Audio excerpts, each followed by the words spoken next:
الحمد للہ رب العالمین والصلاة والسلام علی رسولہ النبی الکریم وعلی آلہ واصحابہ واہل بیتہ اجمعین، اما بعد۔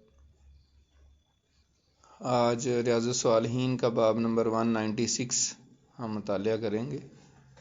عنوان ہے صبح کی 2 سنتوں کی تاکید کا بیان۔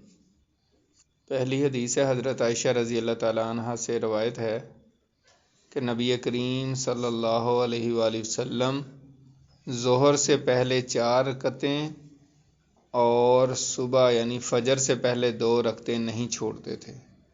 یہ بخاری شریف کی حدیث ہے، یعنی کبھی بھی آپ نہیں چھوڑتے تھے یہ سنتیں، خاص طور پہ فجر کی سنتیں تو بالکل نہیں چھوڑتے تھے۔ اگلی حدیث اس سے مزید واضح ہوگی فجر کی سنتوں کی اہمیت۔ حضرت عائشہ رضی اللہ تعالیٰ عنہ ہی سے روایت ہے کہ نبی کریم صلی اللہ علیہ وآلہ وسلم فجر کی 2 رکعتوں یعنی سنتوں کا جتنا خیال رکھتے تھے اتنا کسی اور نفلی نماز کا نہیں رکھتے تھے۔ یہ بخاری اور مسلم کی حدیث ہے متفق علیہ۔ نفلی نماز کا مطلب کہ آپ صلی اللہ علیہ وسلم کے لیے وہ نفل تھی اور آپ نے مستقلاً پڑھی تو وہ ہمارے لیے سنت موقدہ ہو گئی، ٹھیک ہے۔ تو سنت موقدہ وہ ہوتی ہے وہ نفل جو حضور پاک نے مسلسل پڑھے ہوں، ٹھیک ہے نا۔ وہ حضور پاک کے لیے سنت تھے، نفل تھے، تو حضور پاک نے کیونکہ وہ نفل مسلسل پڑھے، تاکیداً پڑھے، تو وہ ہمارے لیے اب سنت رسول ہو گئی اور سنت موقدہ ہو گئی، یعنی تاکید اس میں آ گئی۔ اگلی حدیث ہے حضرت عائشہ رضی اللہ تعالیٰ عنہ سے روایت ہے، تیسری حدیث انہی سے روایت ہے۔ نبی کریم صلی اللہ علیہ وسلم نے فرمایا فجر کی 2 رکعتیں یعنی سنتیں دنیا اور اس میں موجود تمام چیزوں سے بہتر ہیں۔ مسلم شریف کی یہ حدیث ہے۔ سبحان اللہ۔ باقی ساری نمازیں چھوڑ دیں، باقی سارے وظائف چھوڑ دیں، باقی سارے اذکار چھوڑ دیں، صدقہ خیرات چھوڑ دیں، صرف فجر کی 2 سنتیں دنیا میں جو کچھ ہے اس سے بہتر ہیں۔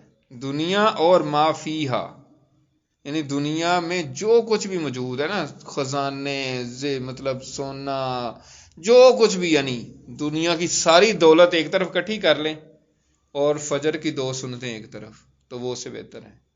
تو باقی چیزوں کا آپ اندازہ لگا لیں، ٹھیک ہے نا۔ کیونکہ ایک اور روایت ہے نا نبی پاک صلی اللہ علیہ وسلم کی کہ اگر اللہ کے نزدیک اس دنیا کی اہمیت مچھر کے ایک پر کے برابر بھی ہوتی نا تو اللہ تعالیٰ کافروں کو ایک گھونٹ پانی بھی نہ دیتا۔ اس کا مفہوم ہے اس طریقے سے۔ تو اللہ تعالیٰ کے لیے تو دنیا کی کوئی حیثیت نہیں ہے، مطلب اللہ تعالیٰ کی کائنات اتنی بڑی ہے۔ تو بہرحال یہ بڑی اہم حدیث ہے جو اس کے اندر بہت مطلب ہے، یعنی بہت میننگز ہیں، یعنی اس سے بہت اہمیت واضح ہوتی ہے دین کی، اور مطلب یہ کہ عبادات کی، اور جو بھی اللہ کے لیے ہم عبادت کرتے ہیں، نیک کام کرتے ہیں۔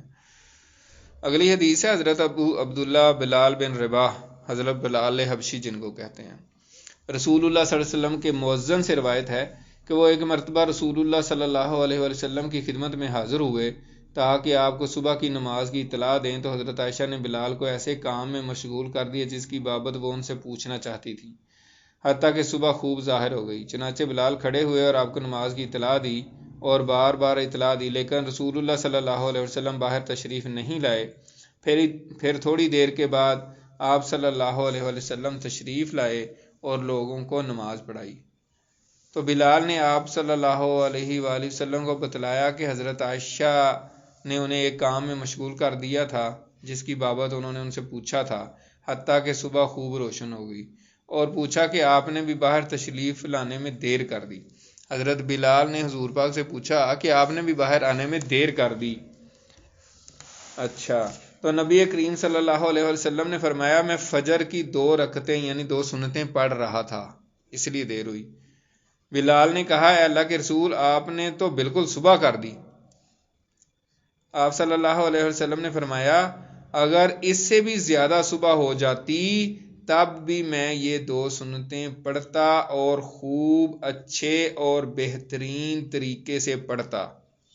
یہ حدیث امام نووی یہاں اس لیے لے کر آئے ہیں کہ فجر کی سنتیں حضور پاک نے فرمایا بے شک دن چڑھ آیا میں نے پھر بھی پڑھی اور میں نے اچھے طریقے سے پڑھی، اور اس سے بھی زیادہ دن نکل آتا پھر بھی میں نے پڑھنی۔ دن نکلنے کا مطلب یہ نہیں ہے کہ سورج طلوع ہو گیا تھا، یعنی بہت زیادہ ارلی جو فجر کا ٹائم ہے اس سے ظاہر ہے دن قریب آ رہا تھا، تو حضرت بلال نے کہا کہ دن تو نظر آنا شروع ہو گئی، یعنی روشنی پھیلنا شروع ہو گئی ہے، تو آپ نے بھی دیر کر دی، تو آپ نے فرمایا میں فجر کی سنتیں پڑھ رہا تھا۔ تو اس سے جو ہے نا چیزیں واضح ہو رہی ہیں کہ فجر کی سنتوں کی کیا اہمیت ہے، اور پھر ان کو خشوع و خضوع سے پڑھنے کا کتنی فضیلت ہے۔ آپ صلی اللہ علیہ وسلم نے فرمایا کہ میں ان کو بہت اچھے طریقے سے اور بہت ہی بہترین طریقے سے پڑھتا، اور خاص طور پہ یہ جو حدیث ہم نے پڑھی ہے کہ یہ دنیا اور ما فیہا سے بہتر ہے، یعنی تو اس سے واضح ہوتا ہے، یعنی یہ دو سنتوں سے ایک بات سمجھ آ رہی ہے۔ تو ظاہر ہے اگر فجر کی جو نماز پڑھے گا یا عشاء کی نماز پڑھے گا یا باقی نمازیں پڑھے گا، تہجد پڑھے گا، اللہ کے راستے میں صدقہ خیرات کرے گا، تو یہ سارے